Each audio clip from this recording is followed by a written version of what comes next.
get it on this next bonus check, but I'm not sure if I'll be able to. Well, hello, everybody. Welcome to another edition of Miami Dolphins Social. My name is Jacob. Welcome back. This is Donovan alongside me. And this is the first time we are recording this after we have won a game. We did it! We beat the Chiefs. We beat the Vikings. We beat the Patriots. We beat the Patriots. Oh, okay. That's good enough. Hey. If you told me that like 5 years ago, I would have been... Yeah, we beat a team that won 6 Super Bowls in our lifetime. Facts. That's pretty impressive. I'll take that. The second best head coach of all time. Dude. Wait, what? Bill Belichick. Anywho, Dolphins game was probably the most boring game of the day yesterday, especially from a neutral perspective. Like, pretty much all I've heard from it on social media is just people not being happy with the game. And I certainly understand that, but I think it's weird. Like, I think I've turned into one of the most optimistic, maybe optimistic is not the right word, the least sorrow-filled Dolphins fan. Like, I actually wasn't even that sad really after the Tennessee game. Like, I actually kind of, in a weird way, in a really, really weird backwards way, I walked away from the Tennessee game actually feeling a little bit encouraged, which I know is crazy. That is actually kind of crazy, not going to lie.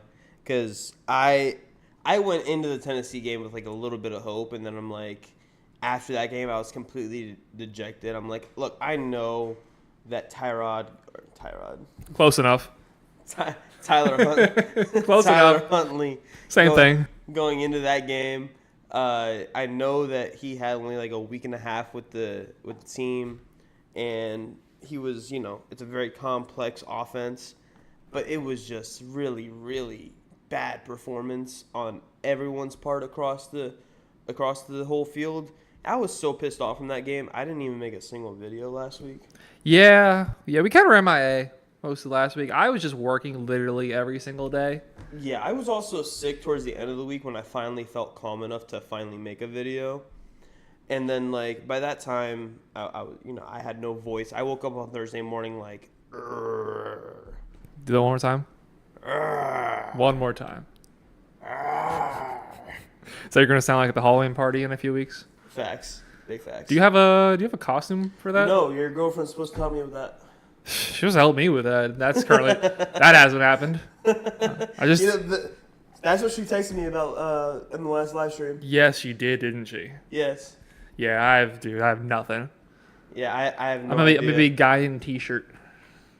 Imagine T-shirt. Guy in t-shirt and flip flops. If you win the costume contest though, it's $1,000. Yeah, but guy in t-shirt.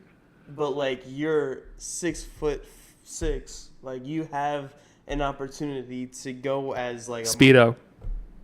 Dog, please do not. Please do not. What's better than a corporate Halloween party wearing just a Speedo? Corporate holiday party wearing A Speedo. There we go. That's exactly right. We got a long week this week. It's really weird having a early season bye week. Like, I don't remember the last time we've had that. Well, we had it one year, and then a hurricane happened and the schedule got switched up, so we had no bye week. Yeah, dude, it's been a hot Philbin, I think. Because the teams get to request when they have their bye weeks.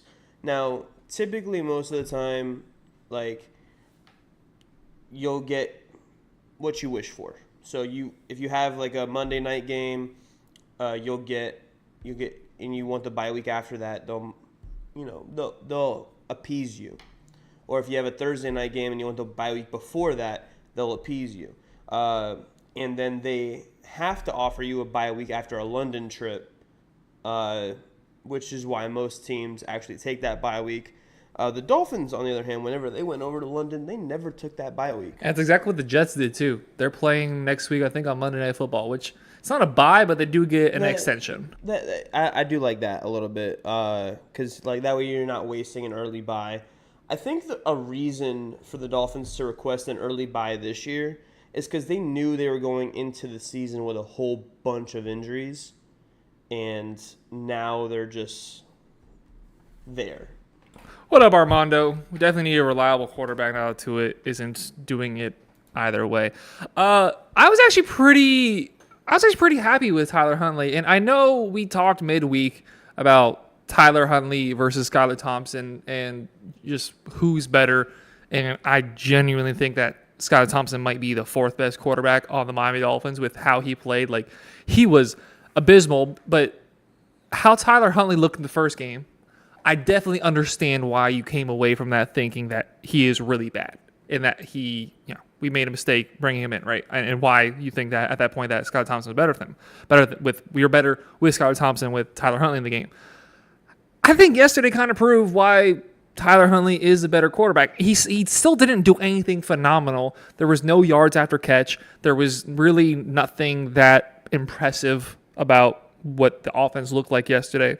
But he hit his throws for the most part. Like, he finally started to hit his throws. He found Tyreek, he found Waddle again. Like, there was no yards after the catch with either of them. But we saw the athleticism. We saw that he understands more of the offense than he did a week ago. I'll be considering we almost lost. I was perfectly content with how Tyler Huntley played yesterday, all considering everything about what's going on and considering who he is as a quarterback.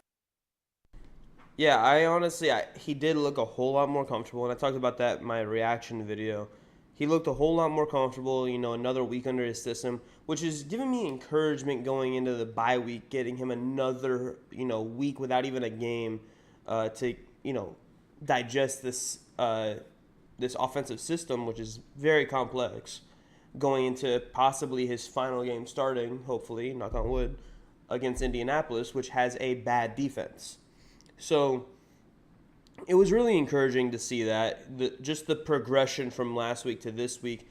And I haven't gone through it completely, although I did do a little bit of film review. And I could say this, the offensive line, so much better. And that helped Huntley because Huntley is very skittish against the blitz. He did look pretty good when he was open in space, opting to make those couple of jump throws to Tyreek and Waddle, giving them a chance to catch the ball for a first down rather than running it for 3 yards and then getting smacked. He did have a couple of buffoon throws. Shout out Tyreek Hill for knocking that one ball out of Christian Gonzalez's hands, but he also had that other buffoon throw that got intercepted by Gonzalez. I think it was just a good play, and I think that by Gonzalez, and I also think it was Odell not running the sharpest of routes. That was that his only target on the day? 2 targets. The other one was in the back of the end zone, that also questionable throw. I'm not sure. I think that only counted as a target for Odell because he got a hand on it. Well, that's okay. That's close enough for a target. But it was him, Tyreek, and 3 defenders. I think also just overall what we asked the offensive line to do was a lot better. And I think so we were talking about today about Devon Achane, talking about Raheem Mostert, Jalen Wright, and when Devon Achane went down, we completely abandoned the outside run. We were running in between the tackles. Even it was mostly between the left guard and left tackle, right guard, right tackle. It wasn't running directly up the middle, but the runs were a lot more centralized as opposed to what we've been doing the first 4 weeks. And Devon Achane has done nothing in this offense at all this year. He's gotten numbers, he's gotten yards, he's gotten catches, he's gotten touches, but I keep calling it empty calories. All the touches that Devon Achane has gotten hasn't produced anything. A few yards here, a few yards here, a few yards there. If you just look at the stat sheet, oh yeah, he had a decent game, but they were pointless touches. All the touches yesterday that Raheem Mostert and Jalen Wright got, it felt meaningful. It felt like it was really building up a good drive, and a lot of that was the offensive line. A lot of that was just the play calling. I made a video just before coming over here talking about Mike McDaniel. I think Mike McDaniel had a great game. Simply put, I think Mike McDaniel was way better prepared for what this team is. He wasn't holding on to any disillusions that this team is what it is with Tua. I think he understood the assignment. I think he understood what he had to deal with. The mental mistakes weren't there. The penalties weren't really there. The play calling is a lot. Besides Julian Hill. Julian Hill's awful. That's just can't do anything about that. Just terrible football player, right? But you dumb down the offense. You clearly got Tyler Huntley to a point where he was a lot more prepared for this game than he was going into last week. Mental mistakes. All the mistakes that happened were individual mistakes. You want to talk about Tyler Huntley's interception? That's not a Mike McDaniel issue. You want to talk about the bad snap for the field goal? That's not a Mike McDaniel. You want to talk about the missed field goal? That's not a Mike McDaniel issue. Everything that went wrong was just came down to individual player error, whereas I feel like Mike McDaniel did everything right that he could have going to this game. I think we deserved to win that game by a whole lot more than 5 points. I think we deserve that to be like a 24-10 type game if just individual plays and individual players did a little bit better. Oh, I 100% agree. And I'm going to agree and disagree with you a little bit here. I'm going to agree with you on the part that Mike McDaniel had a great game. I'm going to disagree a little bit on the Achane empty calories thing, because all those drives that, he got all those yards, he helped us drive down the field into field goal range when we were on like 4th and 5 and 4th and 7. And, that's when Mike McDaniel, as he did in the first few weeks, got down there and then abandoned the run. And then it was pass, and then it was, 3 and out, and then we go for it on 4th down, and then we turn the ball over. So in that case, yes, we didn't get any points out of it, but getting down into that area was Achane. And this offensive line was absolutely brutally bad the first 3-4 weeks, especially in the run game. The missed assignments, the missed blocks, the holding penalties. It was just atrocious. The false starts, it was god-awful. He got that fixed this week, and you saw it clear as day. They got on their ass, and they went and they absolutely dominated in the run game. They did their thing. Now, I will say the Patriots defense did play us a little bit differently. They were down 2 safeties. So a lot of the reason that our runs have been stuffed the past few games because the safety came down into the box and just no one was there to block him. So they had 2 backup safeties in there. Now, given Patriots defense, they're always going to be good. But, yeah, this offensive line just through and through played so much better. Mike McDaniel calling a lot better plays, a lot more balanced of an offense overall.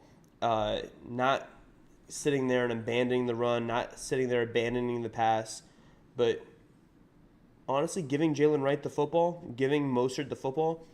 I think what has been missing, honestly, was that physical runner.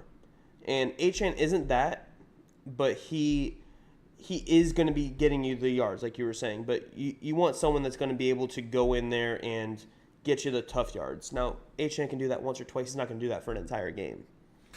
Achane's not a tough runner. He's very much a finesse, get in space, and explode with that space runner. He's not a punch you in the mouth type runner, which makes me think that he's a much more of a complementary piece.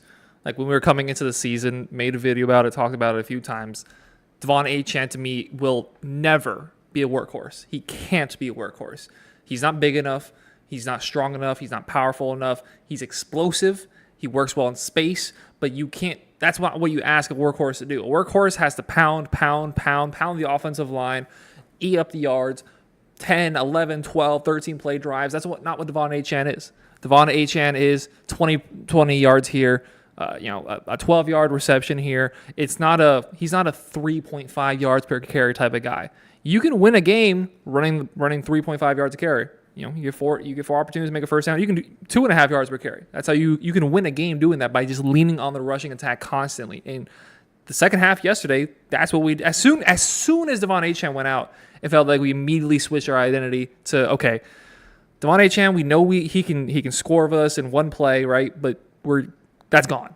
The yards after the catch is gone. The ability for Devon Achane to do the same is gone. All right, let's just lean on our physical backs.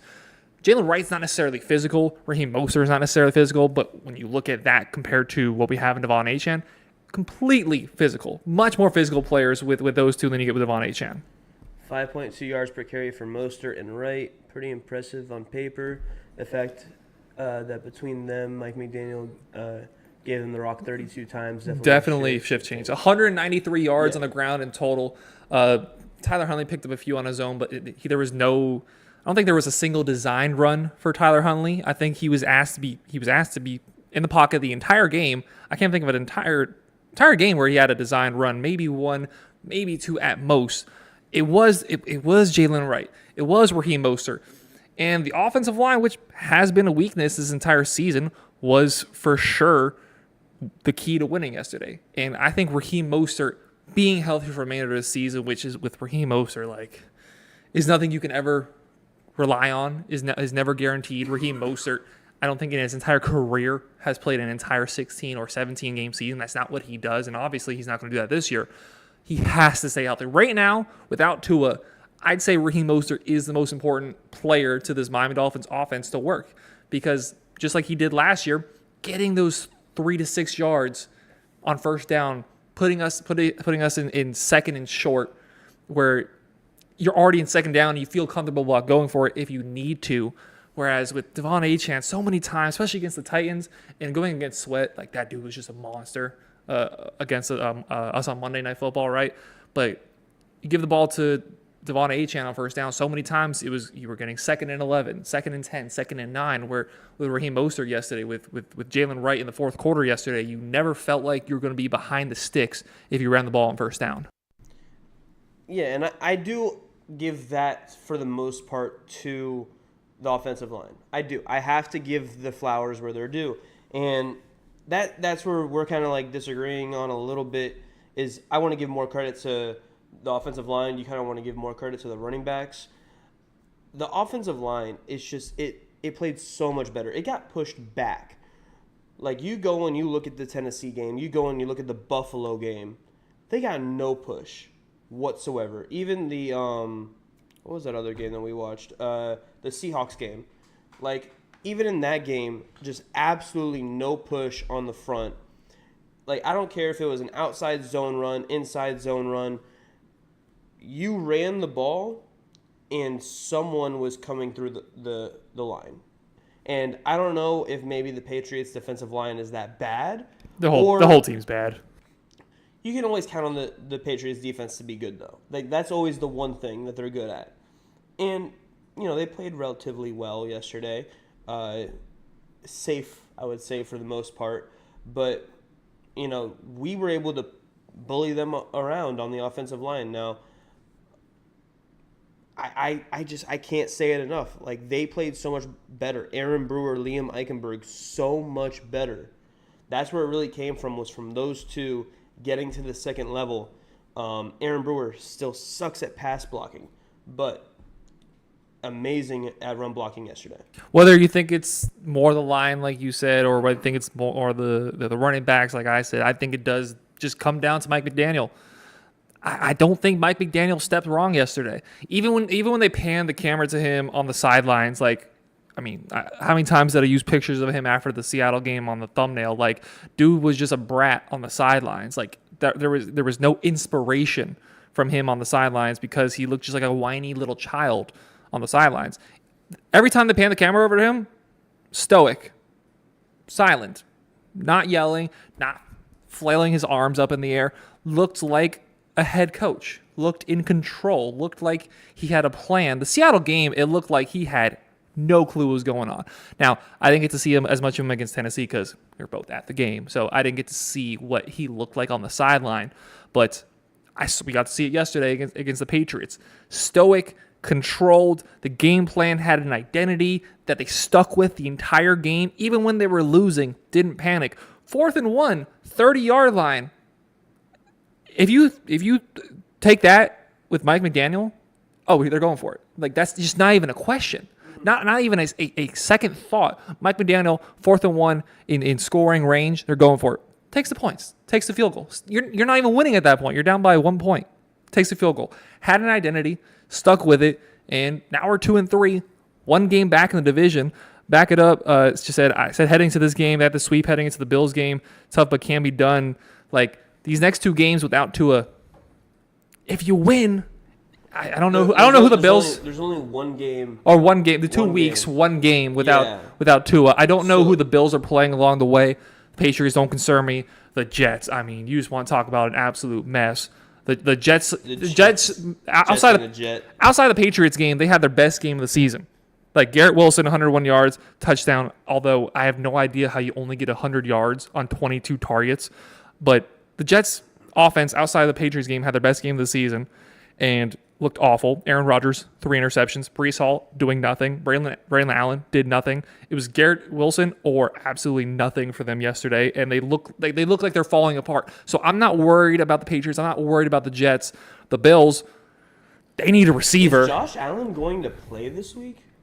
He swears fact that it's a chest injury. The team, listen. Okay. Okay. I don't want to hear anything from Bills fans anymore about back injury. Yeah, we need. I was going to say we need to have because you need to be completely honest here. Because when Tua had his back injury, and I said it was a concussion, you were like, no, it was a back injury. I stand by the reason he fell was the back injury. I don't care why he fell. He had a concussion.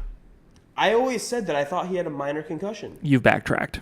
I never backtracked. You've backtracked. I said if it's so minor that they can't detect it. But my major issue is this. So the very next game with Teddy Bridgewater after the Bengals game. Yeah, that was stupid. He gets tackled in the end zone, gets right back up a little slower, but that was just Teddy Bridgewater. And the spotter says, "Okay, you're done for the entire game. This is the third play of the game.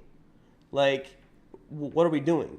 And on top of that, the BS safety call. But regardless of that, then you have this where Josh Allen's clearly knocked out cold. Like, cold. His hands like this on the ground, just limp. And then they give him smelling salts on the sideline? Like, I wish I had a quarterback that could do that, though. Like, yes, Tua did do that. Tua came back into that game and won the game. Remember how dejected we were at halftime, not thinking that he's not coming back in, that he's done for the game. We're down by 8 points at that point, and then we come back and we dominate the second half with Tua. He should have been out. We would have been in a better situation if he was out for that game, because then he very very realistically could have came back against the Bengals, came back and played against the Bengals like he played the first quarter and a half or whatever it was, and then we ended up losing every game without him after that. Probably would have been better off without. But regardless, Tua's was probably a concussion. Was definitely a concussion. Josh Allen, probably a concussion. But when you just have a bigger, stronger athlete, like, they get a little bit more of the benefit of the doubt. Like, Tua, little guy, is pitied. He's like 4 inches shorter. Dude, he's a child compared to Josh Allen. Josh Allen is literally like your size compared to my size. Actually, no, Josh Allen's smaller than you. Josh, height-wise, but weight matters too. He's also... You're the same weight. You're like 270. Right now... What? Brother, how much you think I am? 270? Brother, I'm 245, you dick. This guy just said I'm 270 pounds, all right? Like, come on. I'm not that thick. Never in my life has the scale touched 270. Asshole. Jeez. But he's small in stature and smaller in frame. Like, you have both the inches in height and the weight on the scale.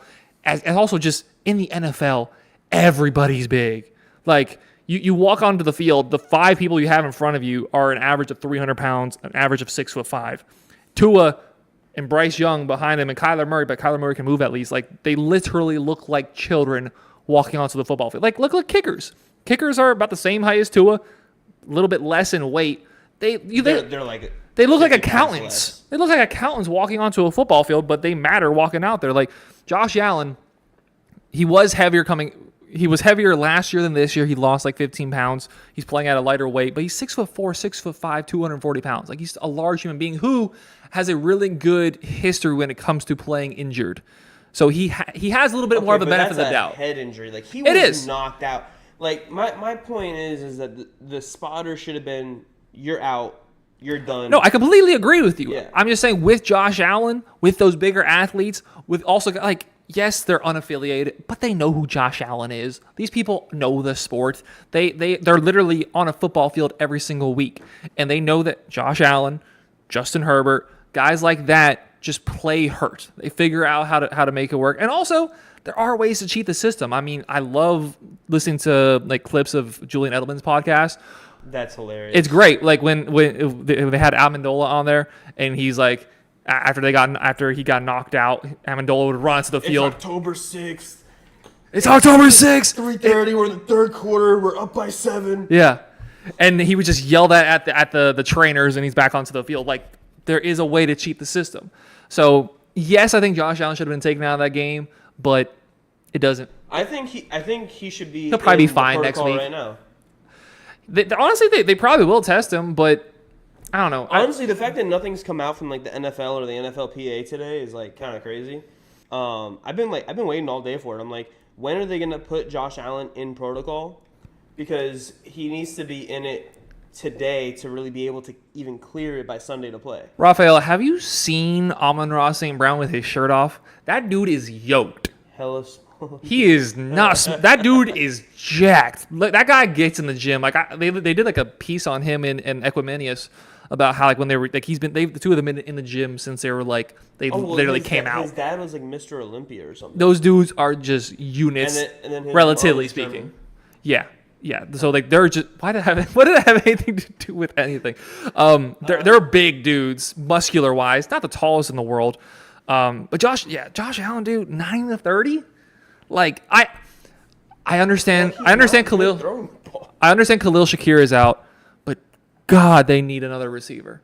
They missed Stephon Diggs so in the first 3 weeks. It didn't necessarily look like they missed Stephon Diggs, but dude. Like, Keon Coleman has, 9 catches on the season. Mac Hollins is Mac Hollins. Khalil Shakir is their best receiver. Mac Hollins had so many targets and so many drops. And I'm like... Because he's not good. I'm like, I love Mac Hollins. Like, he's a likable guy. He's a lovable guy. But, like, he is a special teams ace. He's not Not anymore. He's not. He's a wide receiver now. Wide receiver, too, apparently.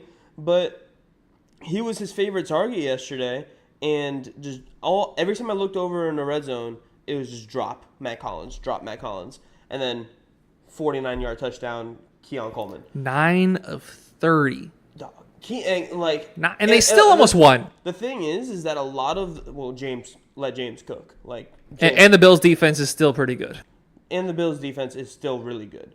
But besides that fact, bro, he was just not good accuracy-wise yesterday at all.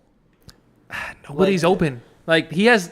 The guys he's... People were open. Barely. Look at the guys he's throwing to. There was that one blunder of a play where he threw it way too... so he didn't throw it too soon in the sense of had pressure in his face, but he threw it too soon in the essence of the route Keon was supposed to cut in then cut up.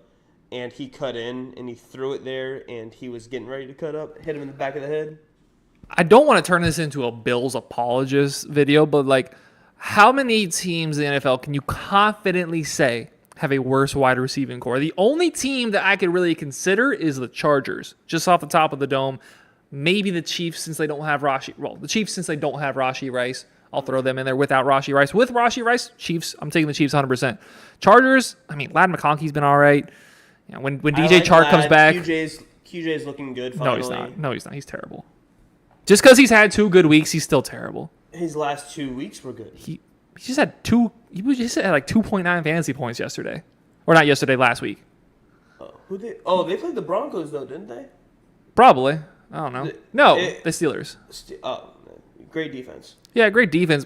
I'm still not accepting that he's a good. I was texting. Marcelo was trying to trade me Quentin Johnston. Who's Quentin Jefferson? Jeez, Quentin Johnston.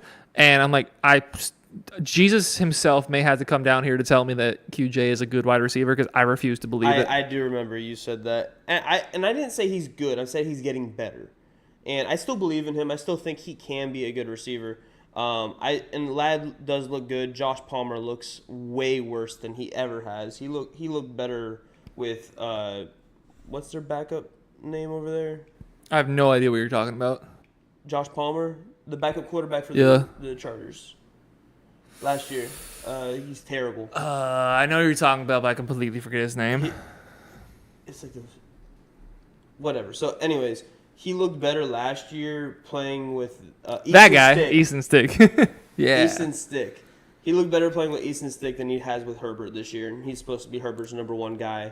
Almost every game yesterday, except for our game, was incredible.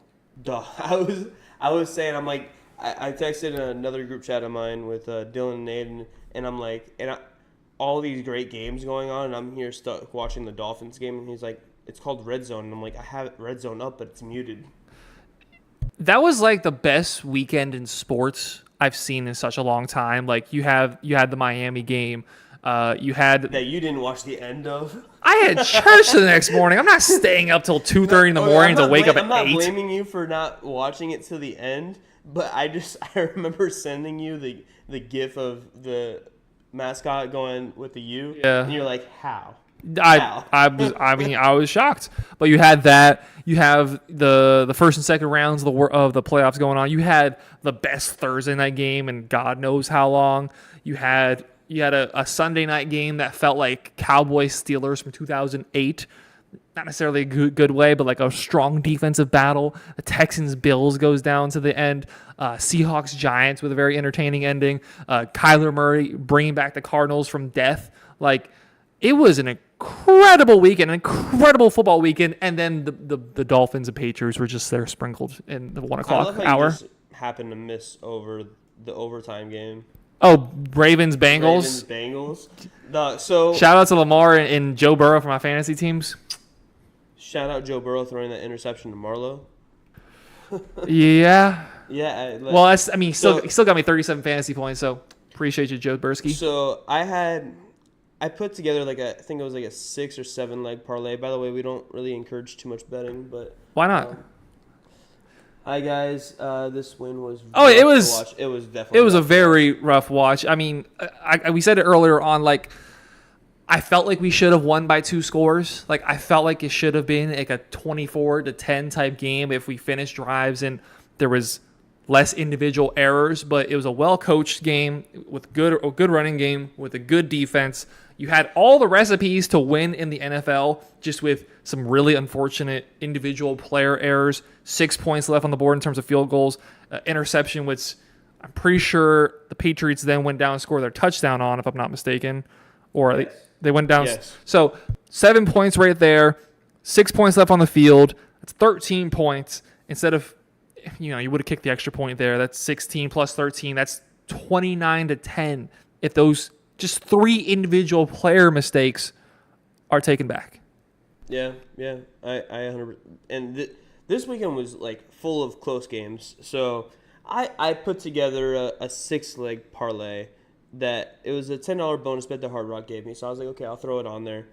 And I was like, okay, who am I most confident in winning, right? I'm like Jaguars, Commanders, Ravens over the Bengals, Texans over the Bills, Broncos over the Raiders, and then Packers over the Rams. Broncos was within your top 6 most confident wins. I had the Dolphins in there, but I'm like, I don't want to have the Dolphins break my heart twice today. So that would have been, if you would have bet, we would have lost. If you would have bet on the Dolphins, we would have lost for sure. So, ironically enough, H-Han did break my heart. You bet on his over? No, I bet. Fantasy. I bet anytime touchdown with him, Brian Robinson. Who else was in that one? Didn't Aiden win $5,000 yesterday? That was Dylan. Dylan, yeah. First-time touchdown scorer, Derrick Henry, Brian Robinson. Who else? Do you remember off the top of your head? Derrick Henry, Brian Robinson, Josh Jacobs. And finally, thank you and someone for getting into the end zone. So this was my 4-leg parlay. I had Achan, who didn't score, Brian Robinson, Brian Thomas Jr., and then Derrick Henry. Ooh. It would have been 5 to win like $500. Ooh. Yeah. Broke my heart. But although betting on any Dolphins player to get into the end zone after we had 1 touchdown the last 2 weeks is kind of crazy. I really felt like we were going to fix the run game, which I was right about. But we did, but the way we fixed it didn't even suit his strengths.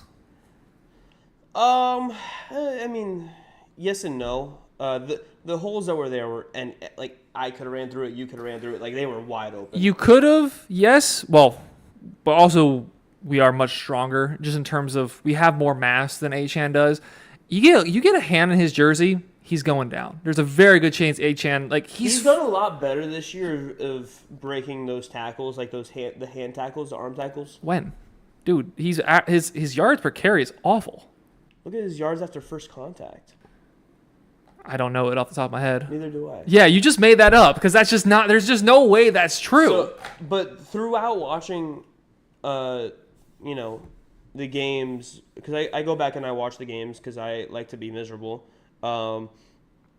and after you're looking at yards after first contact. I'm just looking up Devon Achane advanced stats in general.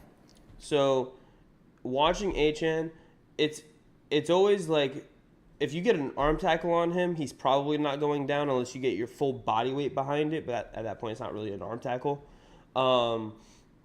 And he's been a lot better this year about breaking away of those, and then being able to get another 5-6 yards. But then there's sometimes where someone just slows him down with an arm tackle, and then you have 3 guys just come and tackle him on top of that. So I got some good stats here for you. So yards per carry is, I think it's a 3.3 yards per carry, which it's not good. It's I mean, this there's worse. This offensive line is absolutely there's worse, but that's dismal the first 5. Well, that's not good. But the true yards per carry, which puts it more on his own shoulders, is he has 3 true yards per carry, which is good for 58th amongst running backs. Yards per touch in general is 4.8, which is 32nd amongst running backs. Juke rate, 19.2, 36th against running backs. However, evaded tackles, decent, 14, averaging 3.5 per game. 14 in total evaded tackles. It doesn't have yards after first touch, but just the yards per carry, 3.3, is not good. And his overall efficiency, like the efficiency numbers, we're looking at 30th, 36th, 58th, 32nd in the league, 17th. Like, it's not great, his numbers so far this season. I mean, but a lot of that is the offensive line. But, like, 14 evaded tackles, that's really good. 3.5 a game, especially since, like, he didn't really get to touch the ball that much this game. He has the second most stuffed runs in the league. So he does stuffed runs. So that's offensive line being absolutely garbage. But he also then can't do anything to better that. Whereas, let's take a look at Raheem Mostert's. Bro, I sent you a video. I'm like, which I'm sure was a lot better just yesterday alone. I mean, we're putting together. Okay, put together Jalen Wright, or Jeff Wilson, because those are the only guys that were also there through the non-2 weeks besides this week. Because this week, the offensive line played a whole hell of a lot better. There's no denying that. I mean, like, I can't tell you how, like, let me see if I can show you. Where are we? Oh, you don't need a show. We continue to rattle on. Achane, just his lack of physicality concerns me. And that is a big reason why I doubt his ability to ever be a true workhorse is he does not bring a physical nature to this team. And it's not his own fault. Like, he has to be an elusive player in order to have success. And in order to be elusive, you need space. And the holes were there this week. Looking at Jalen Wright's runs, like a lot of them were, and that was one of Jalen Wright's biggest concerns coming into the league was his inability to hit holes, and did well yesterday. He was very decisive in hitting holes yesterday, and sometimes they weren't there, and sometimes there was a couple. I saw a compilation of all of his runs, and there were like 2 where there was a better hole available that he didn't take, right? But relatively, especially for Jalen Wright, rookie, his biggest flaw really coming in was his inability to hit holes. He was decisive, he hit them, and he was powerful. Achane, it's very easy to throw that off. If you just get a little bit of contact on him, there's not a lot left in terms of what he's offering once you get your hands on Devon Achane. And once again, I disagree to a certain extent. Like, obviously, Jalen Wright is the more physical runner, and Achane is the more elusive runner.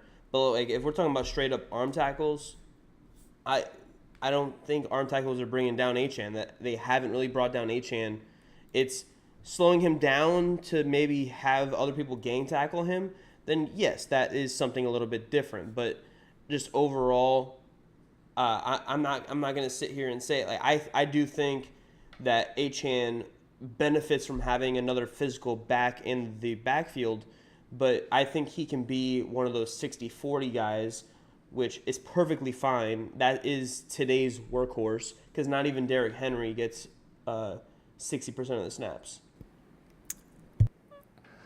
I don't know necessarily that's true, but Derrick Henry also has been busting out a lot more big plays than Achane has. I don't think he can be a 60-40 guy. I think that was a bad comparison because they have one of the best offensive lines in the league, but like I think Achane can be the 40 of the 60-40 guy. Like I don't think he can be the 60. I don't he can be a nice first down back and then split the second and third down, or he can be a good third down, actually other way around. He can be a great third down back where you're looking to use him more in the passing game, and you're looking to move the chains, so you maybe get him outside. But the first and second down work is never going. If everybody's healthy in an ideal situation, he's never going to be the first down guy. He shouldn't be the first down guy. The first down guy should do exactly what Raheem Mostert and Jalen Wright did yesterday, getting 4 to 6 yards, setting us up in 2nd and 4. Whereas Devon Achane, when he was getting those carries, it was 2nd and 10, 2nd and 9, 2nd and 11. He was not helping out the offense get into those more manageable second and third down situations. You're trying to compare a game that Achane had 3 carries in, one of which went for 12 yards, which was actually well blocked, and the other 2 which were not well blocked, and he still managed to get the extra yardage. I'm not talking about his play yesterday. I'm talking about his play this season. I understand, but you're trying to compare him to Jalen Wright and Mostert, who haven't really played with this offensive line. Jalen Wright, sure, but Jalen Wright hasn't been able to get anything better than Achane has. It's just not what happened. But he also hasn't had the opportunity. I don't right now. I trust Devon Achane more than I trust Jalen Wright. But if Jalen Wright develops just his ability to be physical and be a stronger back than Achane, I feel better about the team, rely on him. And then Devon Achane being an excellent complementary piece. I feel way more comfortable. Both of them, no way you're going to try to sort through 2 hours and 15 minutes worth of film. Not. What are you trying to find here? I'm not. I'm trying to look for... Just, this guy has brought up the all 22 just the full game replay of the Titans game, and I have no idea on God's green earth what he's about to pull up. Because Achane was awful. Skipping to any offensive play. Tyreek Hill's in the backfield. Great. That helps. Nothing. Devon Achane right into the right side of the offensive line, negative -1 yards. That was Tyler Huntley, and we didn't even finish watching that play. We're not sitting here and doing this. You are not just going to skim through while we are live just hoping to find a play. We're not doing hoping this. to find a play. There is a play in here. Tennessee has the ball right now, and you're skipping by 10 seconds. You don't even know where in the game we are. I was hoping to find... Who do you got tonight? Chiefs, Saints. I'm Chiefs. Come on. Dog. Don't. Just don't. Dude. Just don't. I think I'm taking the Saints. Don't. I am. I think I'm taking the Saints. The Saints looked fantastic first 2 weeks, right? Abysmal. Not mediocre at best last 2 weeks. Chiefs are going to have the better running game. They're going to have the better options to pass to. Patrick Mahomes hasn't... there's no argument to say that Patrick Mahomes has been better than Derek Carr so far this year, which is crazy. He has not done anything just this season to say he's better than Derek Carr. Obviously, he's a better quarterback. So just performance-wise this season, performance-wise, better quarterback. Performance-wise, better running back group. Performance-wise, better receiver group. Defenses, about the same. Saints defense has been really good. Obviously, head coach... Chiefs, without a doubt. But the Saints have had some well-coached games, and who did they lose to last week? Eagles game, they easily could have won that game. Very easily could have won that Eagles game. Did they lose to the Eagles? That was 2 weeks ago. 2 weeks ago? No, Eagles lost last week. Who was it? Was it the Falcons? Might have been the Falcons. Hold on, I'm looking this up. Week 4. It was the Falcons, 26-24. That was, I think, a walk-off field goal. That was. I mean, Yeah, they are 58 yards. The Chiefs the Saints are two plays away from being undefeated. That Saquon Barkley long touchdown and that kick, Saints are undefeated right now. Chiefs are obviously undefeated, but look how many opportunities the Chiefs have had to lose games. The Bengals game very easily could have lost that one if the Bengals didn't get called for pass interference at the end of the game. Last week, I don't want to say the Chargers could have won because they just had nothing going all game long. Couldn't run the ball. Justin Herbert had no one that he was looking to, but that was a one-score game the entirety of the game. Baltimore Ravens are week 1. Isaiah Likely inbounds at one. Put that game away. We're not going over Tennessee Titans game film. Okay, I refuse. I will turn the stream off before we go through Tennessee Titans game film. Brother, give it a break. The conversation's over with. I'm still listening. I beat him twice this week in fantasy football in 2 different leagues. That's nice. I actually kind of dominated you in 2 leagues. In one of them, dominate me in midlife.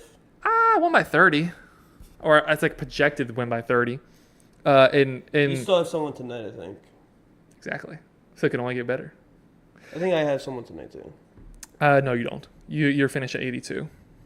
Yeah, I'm at 91. It could go to 100. Okay, so I'm projected to beat you by 27. My entire team took a shit. I had Sam Darnold, Achane, Rice is out. Kareem Hunt and Justin Watson going.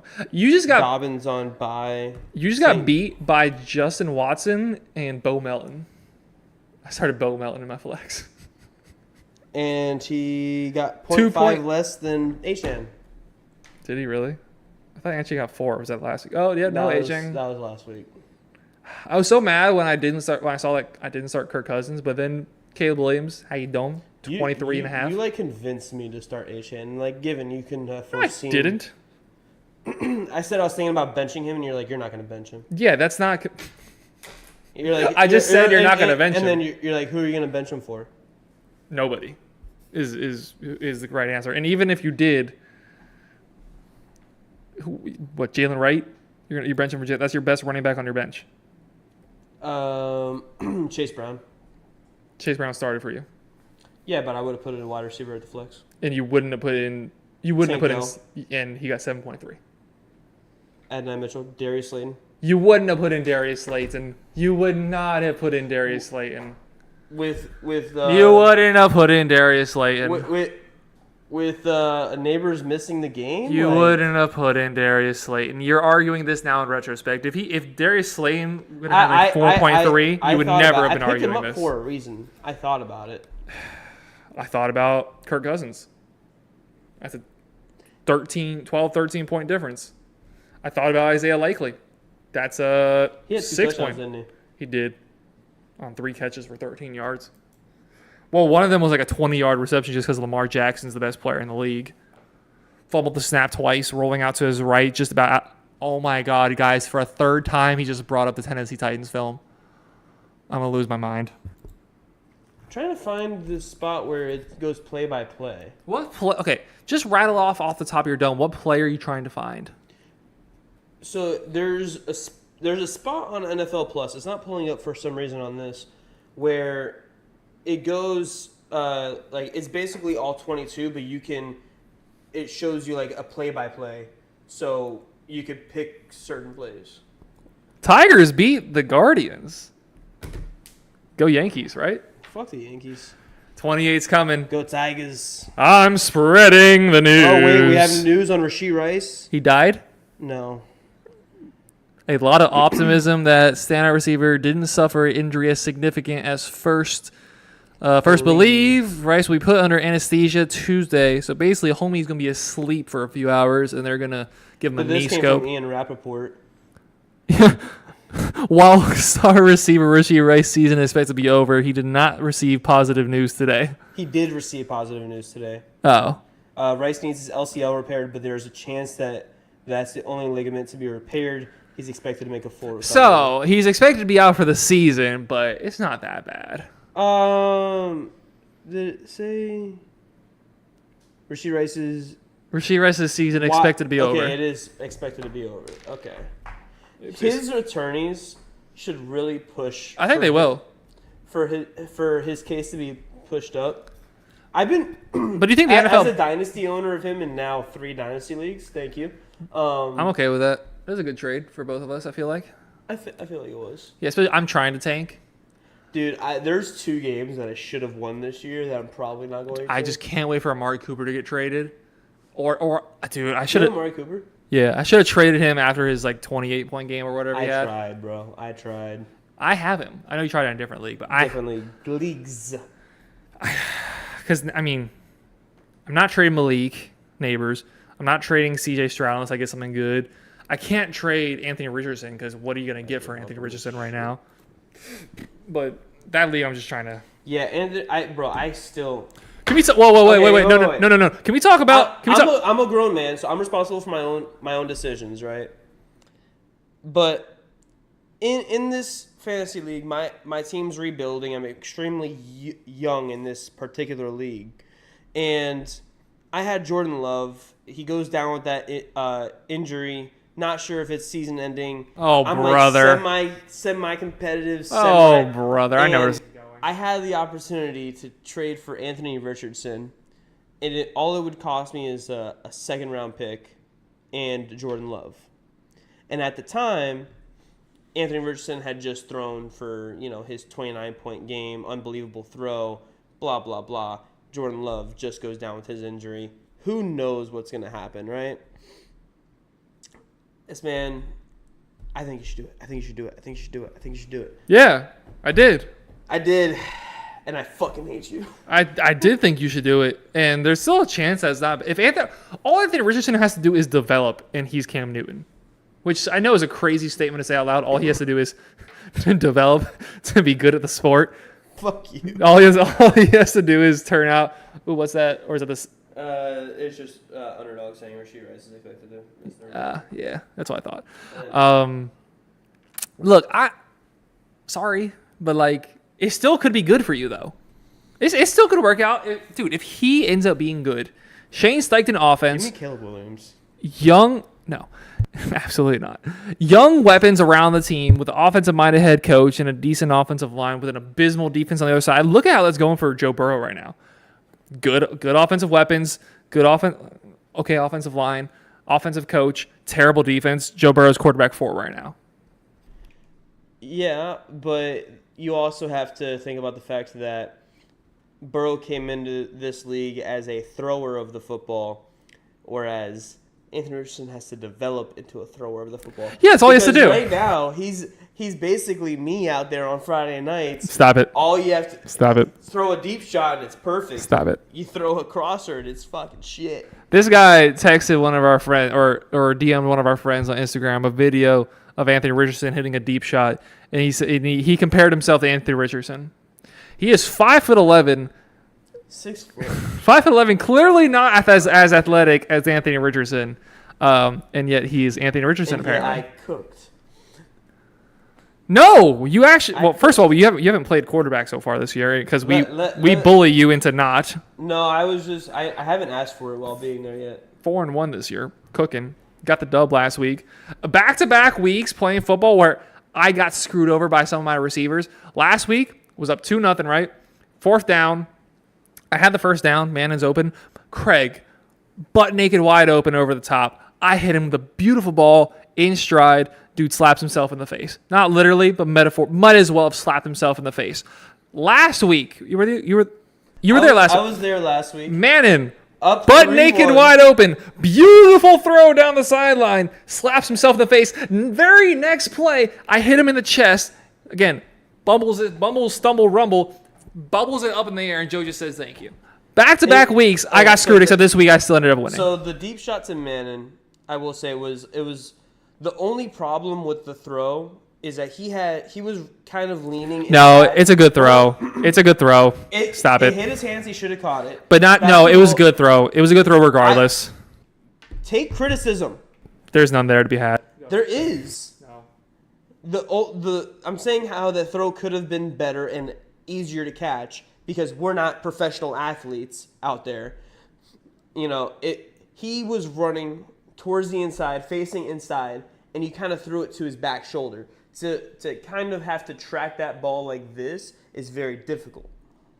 So what you just said, you just said we're not professional athletes, and yet you're holding me to the standard of professional athletes in terms of throwing the football. I was just telling you how the ball could have been a little bit better. I'm not saying that it was a bad ball at all. I was saying how it could have been better. Just for reference, I'm saying how to make a good ball a great ball. 35 yards down, 35-yard pass down the sideline, little bit over the shoulder. It was in the middle of the field. It was down. It was right down the sideline. It was in the middle. It was right down the sideline. It was in the middle. I was the one who threw the ball. It was right down the sideline. Right down the left sideline. Field, and I looked back and it was straight on. And I threw the football.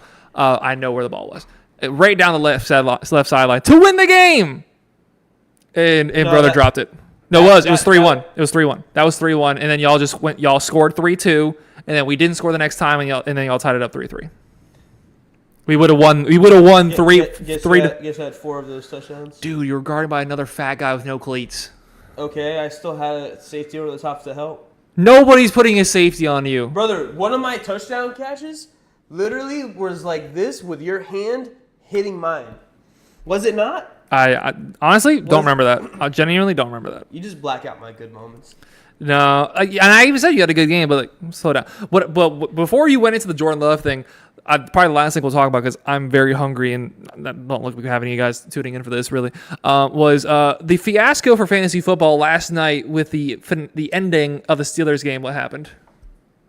LCL repairs like Rashee Rice needs to be measured in months, potentially 3 months, but a surgery tomorrow confirms that that's the only damage. His ACL does not require reconstruction. That's excellent news. He should be healthy enough for November, December, January. 3 months. And then that's like Super Bowl. That doesn't help you in fantasy football. That doesn't help you at all in fantasy football. But last night, Steelers, Cowboys, very last play. Justin Fields to Mr. George Pickens. 7-yard reception. George Pickens then throws that ball 3 yards behind the line of scrimmage to Justin Fields, who runs forward. To an offensive lineman. To an offensive lineman, who then gives it to Justin Fields. Justin Fields then runs forward 5 yards, throws it backwards 8 yards, and then the rest of the nonsense. Pat Fryer with fumbles. Yeah, it doesn't really matter. But this gentleman here had George Pickens. Our friend, Mannon, who dropped said football, had Mr. Justin Fields. Going into that play, you were up by, I think we figured out it was 0.8. The score was 114.6. Awful game for y'all, by the way. Yeah. Lowest scoring matchup of the week between everybody. Yes. If either of us played anybody else, we would have lost. Except Kobe. And guess who played Kobe? You. And guess who destroyed Kobe? You. 160 on his dome. We back. But anyways, it was like 114.6 to 113.7. So all I needed was a catch for 0 yards and I won. Yeah. Or Justin Fields' interception. Yes. Which the previous play should have happened. How did he drop that? I don't know. The previous play should have been an interception, but nonetheless it wasn't. Pass goes to Pickens. All that transpires says, right, the game ends. This man is losing. We can't really figure out how he's losing, but then we figure out that they gave the fumble to George Pickens. They gave the fumble to George Pickens. They then took that away and changed a little bit of the yardage, and you were still losing. This is like 5 minutes later, and then another 5 minutes transpires, and what's the score?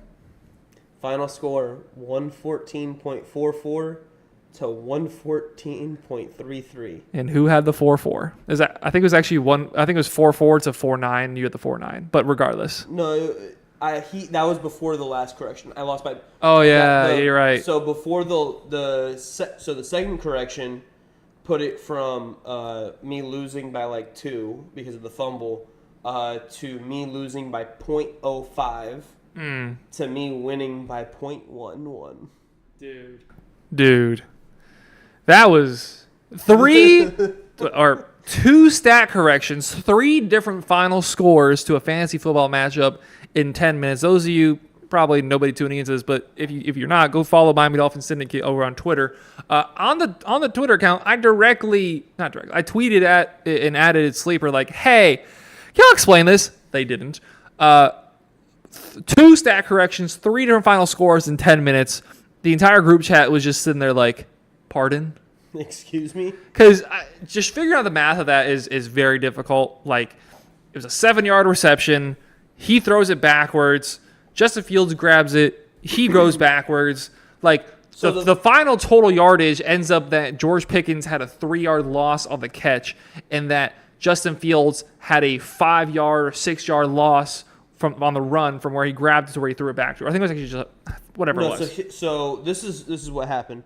So the points was it goes to a 1 point for Pickens for the catch.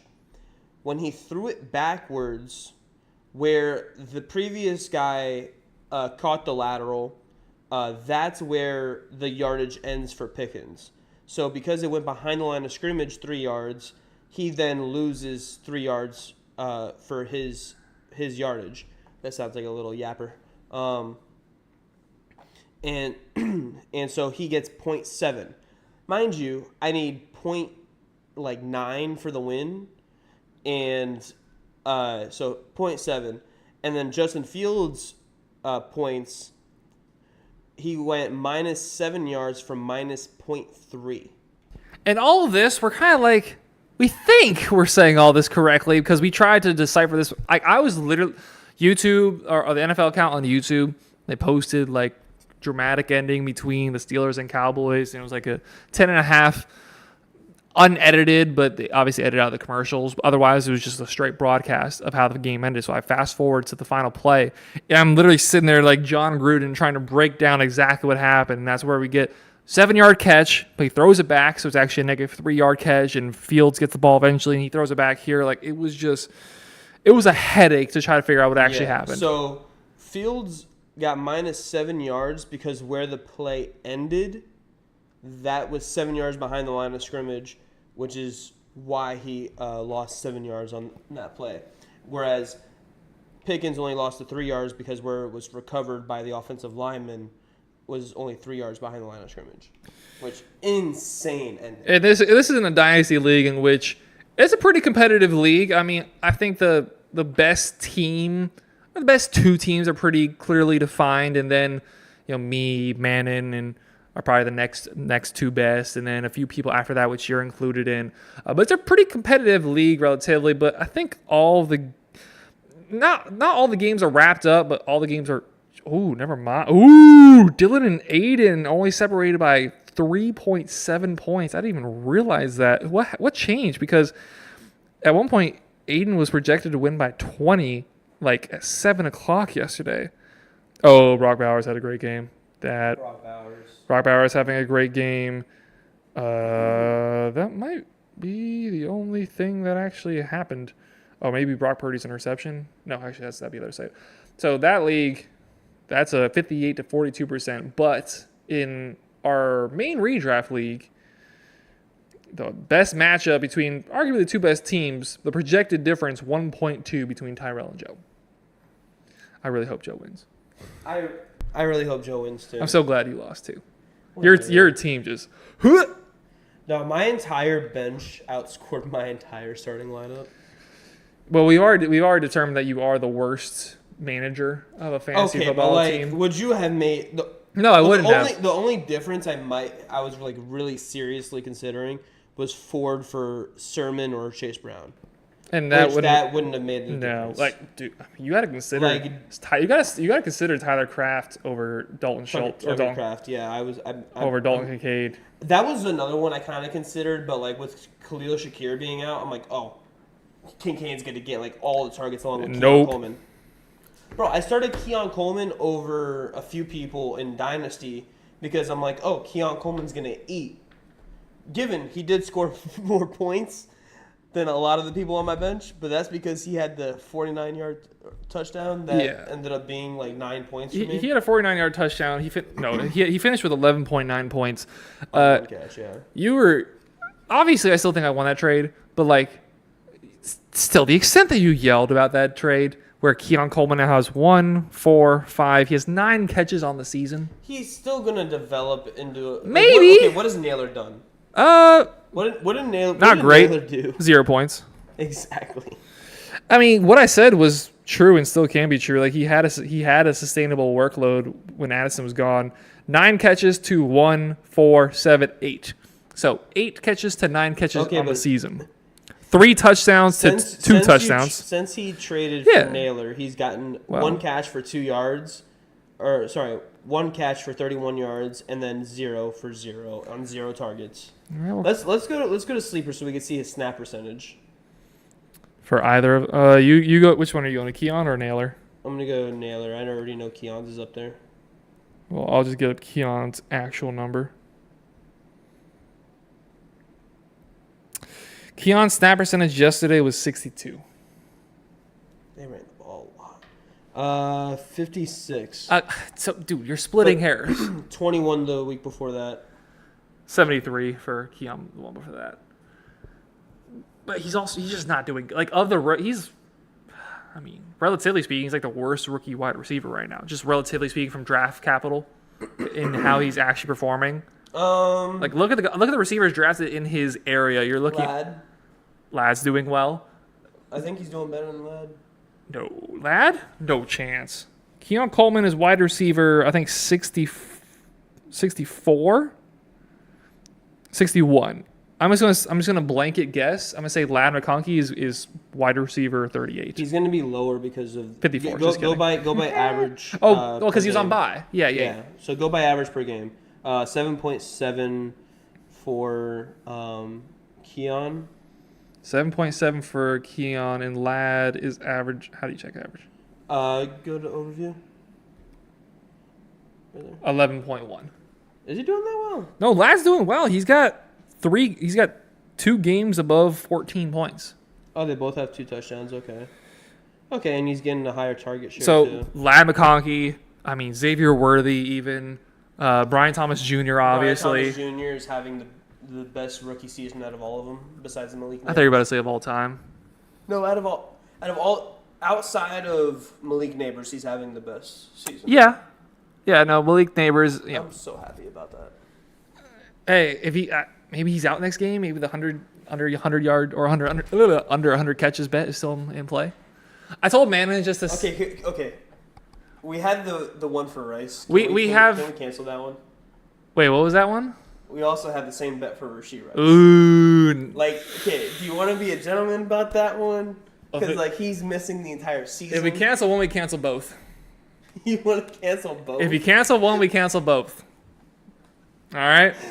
Because, bro, you know the risks of football. You know the risks of betting somebody's over in football. It's a physical sport. There's injuries all over the place. There's non-contact injuries. Your quarterback might take out a wide receiver. Like, anything can happen. So if we're going to negate one, we're going to negate both. You choose. We're negating both regardless because Neighbors is going to hit it. Or he could get hurt. He could also get hurt. Dude. Brother, you are Daniel Jones could tackle him next week and he's gone. If I told you Patrick Mahomes tackled his own receiver or Daniel Jones tackled his own receiver, who would you say probably did it? Yes, if I told you Patrick Mahomes tackled his own receiver or Daniel Jones tackled his own receiver, who would you think probably did it? Daniel Jones, exactly. So we're canceling one or we're canceling both. We had to cancel both. All right, then can we shake here on camera that we're canceling both? Look into the camera too when we do it. Zell, what's that for? Because he cuffed the $5,000 slip. So you get a little tip. Yeah, that's a little tip. So we're shaking on camera. Look to the camera when we do it. But we're canceling both. No, okay. Y'all are witnesses. Wait, because we still got time because it's gonna be a wash regardless. Do y'all think that the Rasheed Rice should automatically? What was the Rasheed Rice bet? It was the same thing that they're gonna have over 100 receptions. All right, I believe you, but I don't necessarily remember making that bet. Let's see, reminders. Rasheed Rice and Malik Neighbors over 100 catches each, $50 each. All right, well, look, hey, we cancel one or we cancel both. We cancel neither or we cancel both.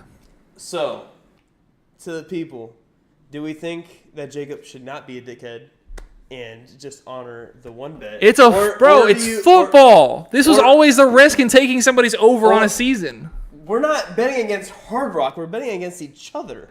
Yep, and that's still something that could happen. Jorge, great job, guys. The only thing that concerns me is the offensive line, no matter what QB play for your offense. We talked about it earlier.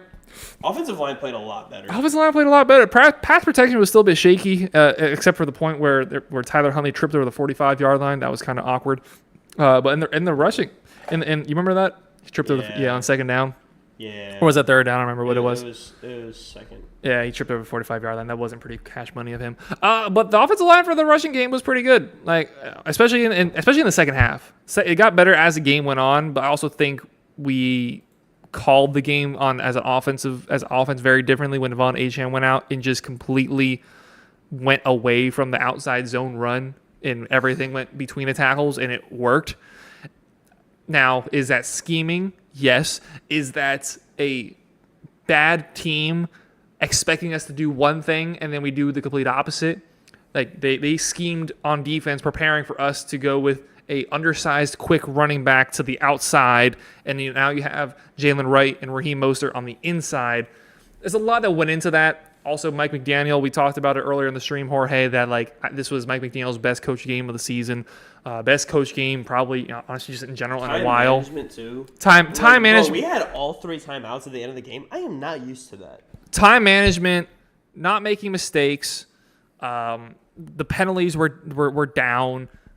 Play calling, having a plan, sticking to the plan then working, and also just body language. Mike McDaniel on the sideline looked composed, didn't look afraid, didn't look like he was panicking like he did against Seattle. What are you all smiling about? I was thinking of the $100 I just got. Ah, jeez, Mike. We just basically, long story short, missed the stream up to this point because we are going to be wrapping up here pretty soon. Best coach game Mike McDaniel has had, and a game that very easily could have been we literally did the math. The game, in my opinion, should have been 29-10 or 20. Well, actually, no. 3 really. No. It should have been, because take away the 7, so it should have been 22-3. Yeah. You take away the two bad field goals, the missed field goal, the botched. Awful snap. Awful. 2 bounced. It didn't bounce once. It bounced twice before it got to Jake Bailey. Jake Bailey having a decent season. Can't even complain about him, really. That's crazy. Who would have thought? That would have been the least, or one of my most concerns going into the season was Jake Bailey, and consistent. He's been consistent. He's been good. I can't complain about him. It's good job, sir. Keep it up. I will say I want to compliment Braxton Berrios while also kind of bash him a little bit. He sucks. He had a good return, but he still sucks. He had that one, it was a great heads-up play by him to get that on the sideline, the punt on the sideline, and run it up 10, 15 yards at the end of the half. But later in the game, there was one time he called for a fair catch where there was no one within 15 yards of him, and I wanted to take him and do one of those Hulk with Loki things. Yeah. I don't understand why Braxton Berrios is, for one, still doing punts now that Malik Washington's back, but this dude literally does nothing. Does he even, I see him run off the field, but I never watch him actually run Braxton Berrios allegedly has 4 targets on the season. What's his snap percentage? Dog. His best snap percentage on the season was 45%, and that's when we were getting blown out against the Bills. So that's inflated because he got a lot of snaps at the end of the game when they pulled Tyreek and Waddle. This week, though, 19% snap percentage. I don't know what he does besides have a hot girlfriend. Yeah, he was supposed to be the slot guy, blah, blah, blah, but that's now Malik Washington. We see him running those routes. Odell had 11 snaps yesterday, only 2 targets. One of them was picked off. The other one was a Hail Mary in the end zone for some odd reason. So, we didn't really expect him to do much, but, to have Odell there, I feel like just the experience to be on the field. Odell's going to get the DeAndre Hopkins, the Keenan Allen treatment, the 30-plus-year-old wide receiver who had an injury. You're going to see his snaps increase here, well, especially now we got a bye week, so he's really going to see an increase in workload in probably just next game. Like, I was looking up numbers of Malik Washington and Braxton Berrios, but you said 11 snaps, but just to put that in perspective of Braxton. Well, just in terms of the actual number of snap percentage, he had a 14% snap percentage on Sunday. And Braxton had 11. 19. So 19? Braxton had a higher snap percentage, but like next game, it's not going to be 80%. It'll probably be 55% snap percentage. Honestly, if he's ever over 55%, I will be shocked. Odell? I don't think he'll ever play more than 55% of snaps. Why? Because, multiple reasons. One, we rarely go into 3 wide receiver sets. We mostly run our offense out of 12 personnel. Another reason is that I think they're just trying to save his body. They're just not going to really. We don't have that luxury.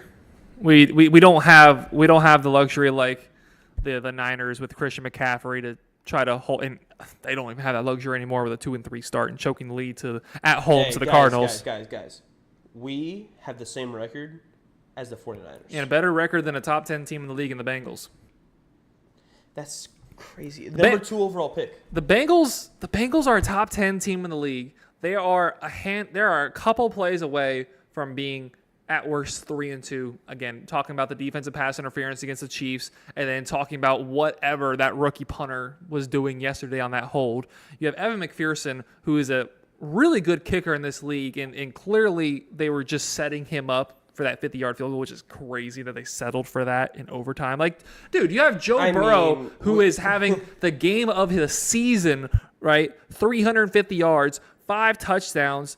Yes, you're without Zach Moss, so you're without your stronger running back. So just be a little bit more conservative with Chase Brown, but like maybe give Chase Brown a screen or something. Give the ball to one of the best receivers in football, Jamar Chase, and just see if he can go pick up 7, 8, 9, 10 yards.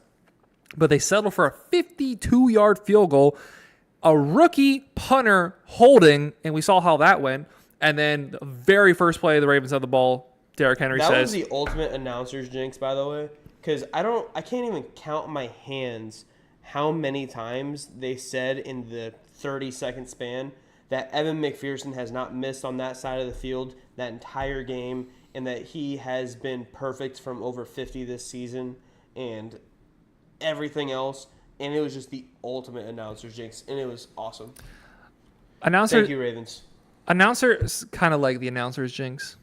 Dude, there was one, I forget what game it was in, but they were begging for an announcer's jinx. So, I mean, obviously, I haven't done it to this scale, but I did commentating in college. I did commentating this summer for baseball, and I had a few announcer's jinxes this year doing some college baseball work, and it's fun. Well, for them, like obviously not for me. Like if there is a commentator's jinx, you're bringing up something big, right? 52-yard field goal, whatever it is, whatever that stat was, like that's if he makes it, that's big. If he misses it, it's even bigger, right? So that's kind of big. It also shows your preparation, kind of shows off the team because they have stats like that, but they also get people in their ear telling them stuff about that, like in the moments. Like some of the stats, you're like, there's no way they prepped for that because they didn't. And I didn't have that luxury. Dude, okay, can we talk about just real quick? Iron Eagle, how quickly he pulled that? Was it Ed Hockley? Is a AD and basketball coach for a high school. Like, because he accidentally said that the basketball was fumbled. I did not know. I know what you're talking about, but I didn't realize it was him. Immediately after the referee made the call and said basketball, bro was on it. He's like, yeah, he went to he coaches basketball at a high school. He's now an athletic director for them, and he does NFL refereeing on the weekends. Like, what? No, these like the commentators that have been in it for years, they are just encyclopedias of knowledge. Like again, like I've done some work doing some commentating, so I've seen like some documentaries, and I took a broadcasting class in college, and the Miami Heat broadcaster spoke in front of us, and just him talking about his encyclopedia of knowledge and be able to bring up the most niche of references is what makes them such good commentators. But to tie all back to commentators' curse, it's kind of fun. It's kind of fun because you obviously you're not on the field and they can't hear you. Nothing. Let's make this clear. There is no such thing as a commentator's curse. There's also no such thing as jinxing. I could say, Donovan, you're going to get in a car crash later. He probably won't. If you do, call me. I said you get in a car crash. Yeah, but if... Why would they call you if you get in a car crash? If any of you get into a car crash. Last Sunday, went and played football. I told my friend he's going to get in a car crash. He didn't. There's no such thing as jinxing, all right? Now, there are certain things you probably shouldn't say. You probably shouldn't tell your friend. You probably shouldn't tell your friend that you're You probably shouldn't tell your friend they're going into a car crash, right? But, like, it's not real. Commentators' curses aren't real, right? They can't hear you. You have no effect. It's like, oh, I'm going to go stand in the bathroom, and that means my team's going to score, right? We're all superstitious a little bit, right? But it actually doesn't matter. There is no real that's not real. It doesn't actually affect the game. I wish y'all could have seen this man like 3 years ago. He would not wear a jersey unless he went to a game. 5 years ago, I used to be superstitious, and I realized it was stupid. But like once that switch flipped, it was flipped because like, there's no middle ground at that point. Exactly. Like there was zero middle ground. Like. For me, there's still at least a middle ground. Like, I'll be superstitious about certain things, but, like, others, it's like, okay, maybe not as much. I'm only superstitious. This is going to sound crazy considering what I just said. I'm only superstitious when it's, like, a big moment. I know I just said that my friend getting in a car crash isn't going to happen. But, like, Panthers in the finals, right? Like, dude, I was superstitious. I was superstitious there. Superstitious, too. So... Funny about that is every game I went to the last 2 years in the playoffs, the Panthers lost. I have season tickets this year. You actually officially did that? Yeah. Oh, I didn't know that. Yeah. I'm not going to be able to go tomorrow night though, which sucks, but it is what it is. For $100 each. If they don't sell, can I have them? I don't have $100 to give you. I don't have $100 to give you, but that's also like only $20 below market value. All right, Marcelo. I got a PlayStation that I'm selling for $1,100. I sell it to you as a friend for $1,000. If they don't sell an hour before puck drop, I'll give them to you. I'm gonna lower the price on them. You're a prick. Are we officially canceling that bet? Or are we officially canceling both bets? Do you want to be? We're canceling the Rashee Rice bet. No, we're doing both or neither. All right, because my bet is for sure hitting, so I'm only benefiting you here because there is still a chance that Malik Neighbors also gets hurt. There's no way you're gonna make me pay up for Rashee Rice, who tore his LCL in the third week of the season. Dude, that's the nature of betting overs. It's the nature of betting over. Hard Rock. Yes, it is. This is Jacob Rock. This is the school of hard knocks. Wakanda forever. All right. So, both or neither? Yes, he's actually changing the listing of the Panthers tickets. Jesus Christ. Oh my goodness, dude! You just cut the price in half. It's gonna sell it. I mean, what was it? I just keep going by the recommended price. Are tickets really that cheap? Go buy his tickets. What app is it on? Excuse me. SeatGeek. Are they really that? I checked the other day and they were $125 each. Yeah, that's what I had listed them for the other day. Oh my! Why is Ticketmaster? And then I lowered it to. Leave me alone, Ticketmaster. And then I lowered it to 102, and I went to go. I mean, because it's tomorrow night and there's a hurricane coming. He did leave me hanging. Thank you, sir. Oh my gosh! Every time I open up Ticketmaster, it acts as if I've never opened up the app before. God's child. All right. So, do you think that between man-to-man, a bet of Rashee Rice, 100 catches in a season, should be nullified if he gets hurt for the season in the third week of the season? I'm not talking about like halfway through. I'm not talking about at the end of the season when he's like 5 catches away. If it was at that, then I would have paid up, right? But you're talking about third week of the season, and I'm he's out talking for the about season. it. We have 2 bets. If And- we're canceling one, I 100% agree. You know what? I should. He's holding But the if we're second going- one. He's holding the Rashee Rice bet as leverage to cancel the Malik Neighbors bet because he knows the Malik Neighbors bet is going to hit and he's going to have to pay up. Because this only benefits you. It doesn't benefit me at all. There's no like, I could just say like, oh, because Malik Neighbors is really good. Thank you. I think he's agreed with I actually have no idea. Yeah, I was just ready to say that no matter what. No matter what if it was ambiguous enough, I was going to say thank you no matter what. Since Ticketmaster was being stupid, I had to go over to. Oh my goodness, $51. Damn, we have terrible fans. Panthers do. It's Tuesday night. We are doing both bets or neither bet. All right, whatever God's child No, says. I'm telling. Wait, because I don't care. If God's child says that I should stick to my guns here and be like only the Rashee Rice bet is canceled, then I'm gonna stick to my guns and I'm gonna eventually convince you. No, you're not, dude. Have you ever been able to convince me of anything? No. No, the answer to that is no. Shouldn't have made the Neighbors bet. I had a feeling, and I'm probably wrong, but also, if Malik Neighbors gets hurt, we're canceling neither. Like this is the moment, and then you owe me $40. You already owe me 20 because Rashee Rice. So it was 50 each. 50 each, fine. You already owe me 50. I don't owe you 50. Rashee Rice is not getting over 100. I don't owe you for Rashee Rice because he got hurt in week 3. Let's just say the terms of the deal for what they were. Rashee Rice, Malik Neighbors, 100 yards or 100. So the way we can look at this, since you want to compare it to sports betting in sleeper, if you bet an anytime touchdown, I just said it's not Hard Knock. I said it's Jacob Rock. Don't tell me sleeper. So it's Jacob. This is Sleepy Donovan. I don't care. We already made the deal. You need me to say no. You need me to agree more than I need you because I've already won the $50. Okay. So if pick any of our friends. No. It's probably Manon or Jay. No. And see what I don't care what they say. I care about we made the deal. I don't care what they said. I already have $50 in the bank.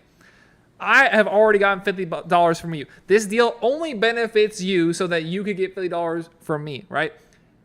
If Malik Neighbors gets over 100 catches, it's wash. So then there's no money that's going to be exchanged anyways. If Malik Neighbors gets 100, then you owe me $100. Ooh. Okay, how about this? I have another proposition for you. And I'm going to make this one interesting. So let me go look up stats real quick before I speak out of my ass. He usually does that anyways, guys. This is correct. He has 12 fantasy leagues. He just opened 11. Sleeper, and like you actually have to scroll to get to all of his leagues when you open up the app. Okay, is there running back? I don't know why I thought that was Keenan Allen. I'm like, what on earth does Keenan Allen have anything to do with our bet? Let's see. So 10, 12. So let's just say.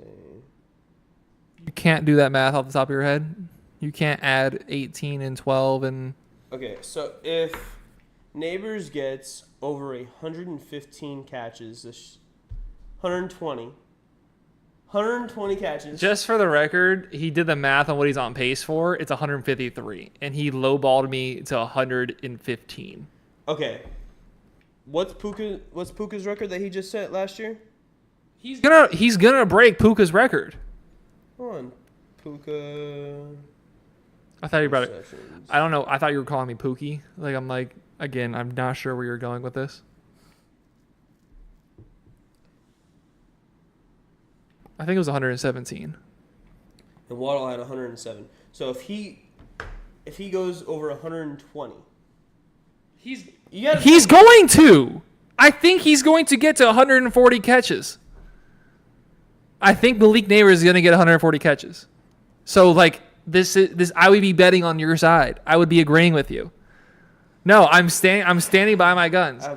Both bets? I'm fucking agreeing with you. To cancel both? Yes. Look into the camera.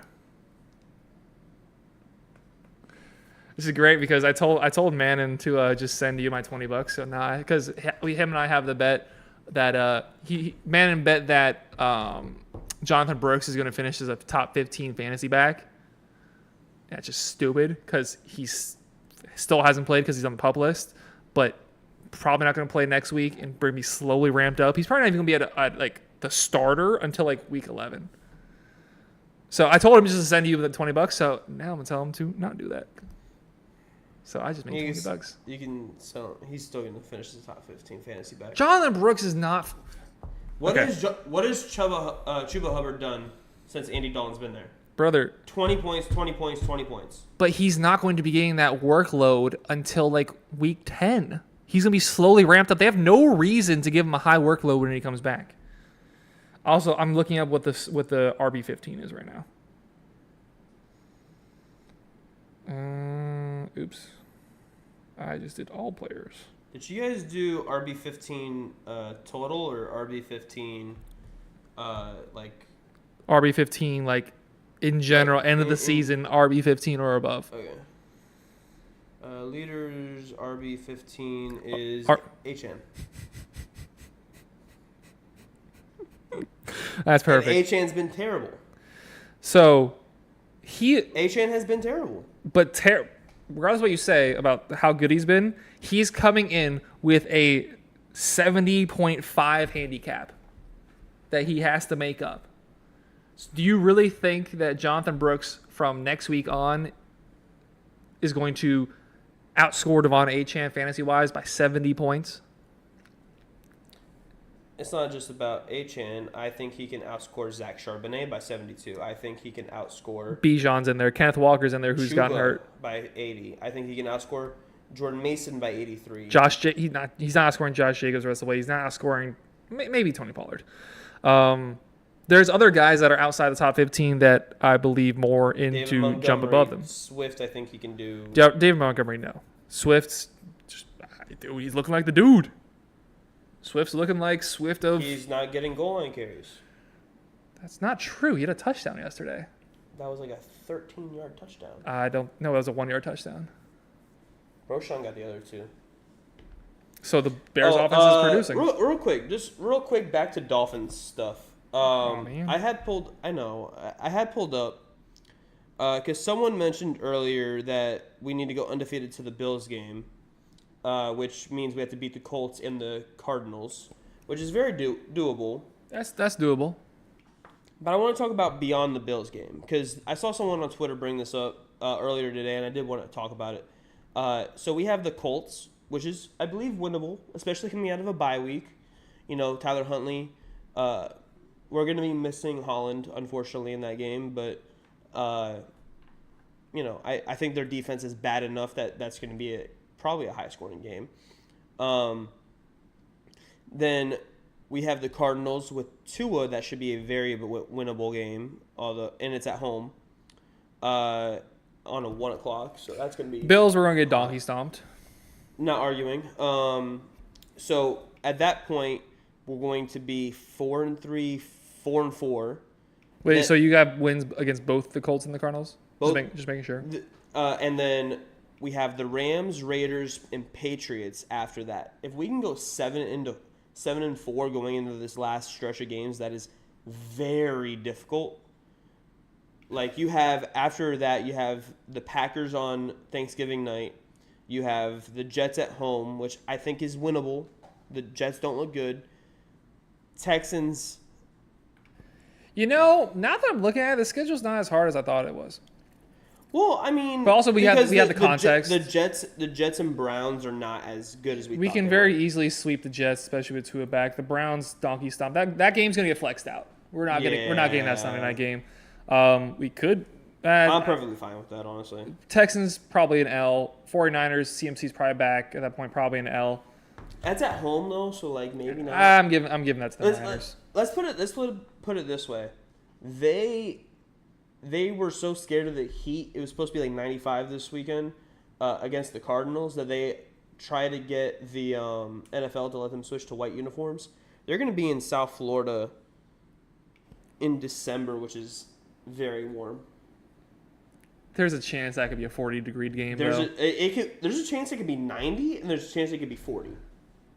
No, it's probably not going to be... Probably the highest it'll be is probably like 83, but there is a chance it could be in the 40s. But the sun beating down on you, too? But it's a December sun. It's not as brutal as a September sun. This is true.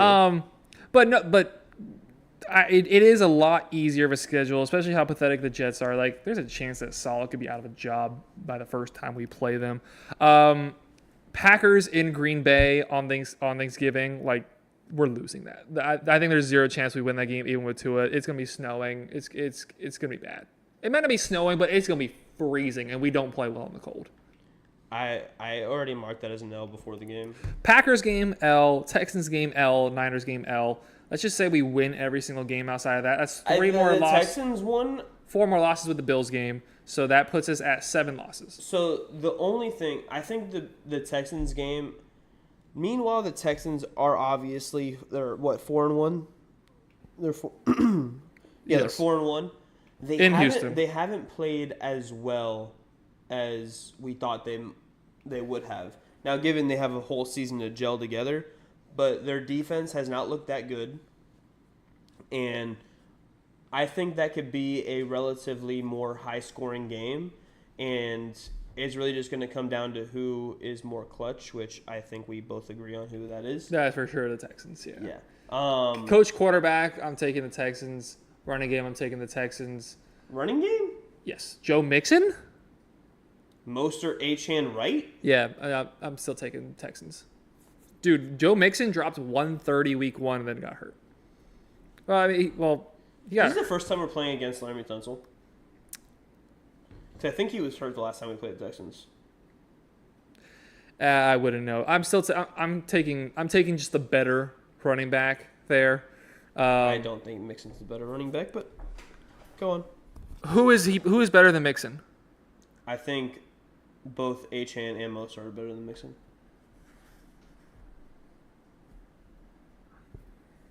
All right, stat boy, look up stats. Joe Mixon's just better. Like, he's a better running back. I don't even know how to. You be saying some takes like this that are just so wrong that I don't even know how to argue. Joe Mixon is like the Mike Evans of wide receivers.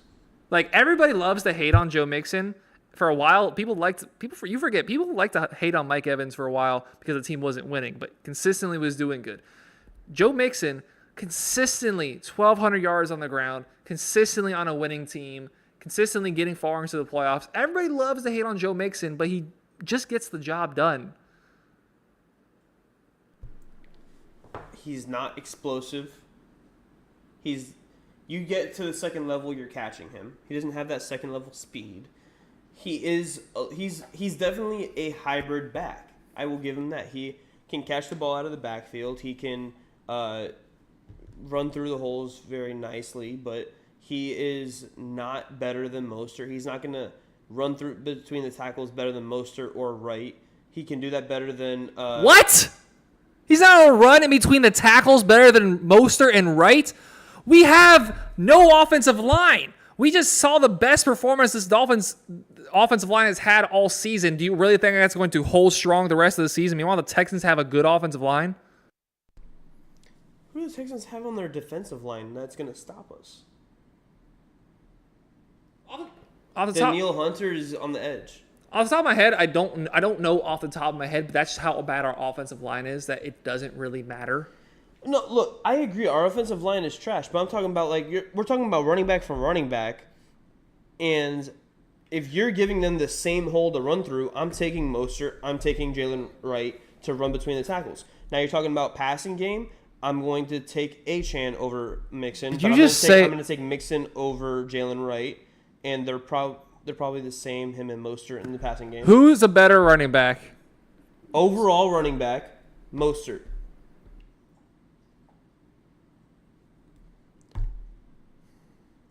Mostert was a top 3 running back in the NFL last year when he was healthy, and then he plays in 1.5 games this year, and he already looks back to that form.